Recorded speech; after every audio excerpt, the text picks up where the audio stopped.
முருகனையே வழிபாடுறவா ஒருத்தர் இருக்கார். அவர் கச்சியப்ப சிவாச்சாரியன்னு சொல்லி அவர் ஒரு அர்ச்சகராக பணிபுரிந்தார். ரொம்ப ரொம்ப ரொம்ப உயர்ந்த ஒரு சைவர். அந்த கச்சியப்ப சிவாச்சாரிய குடும்பத்தில் வந்தவர். அந்த கச்சியப்ப சிவாச்சாரியார் தான் ரொம்ப ரொம்ப முக்கியமான ஒரு ஒர்க் பண்ணியிருக்கார். என்னன்னா, கந்த புராணம்னு சொல்லி முருகப்பெருமானுடைய திருவதாரத்திலேருந்து ஆரம்பித்து 6 படலங்களாக பிரித்து ரொம்ப ஆச்சரியமாக அவருடைய அந்த கதையை ஃபுல்லாக சொல்லிட்டு வர்றார். அந்த கதையில் அவர் சொல்கிறார், முருகன் சிதம்பரத்துக்கு வந்திருக்கார். இது எதுக்கு?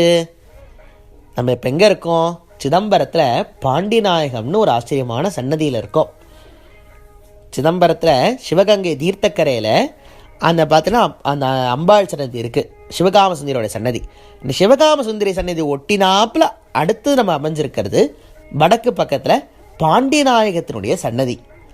அந்த பாண்டிநாயக சன்னதியில் இருந்துட்டு தான் நாம் சிதம்பரத்துக்கும் முருகனுக்கும் இருக்கக்கூடிய ஆச்சரியமான கனெக்ஷனை பார்க்குறோம்.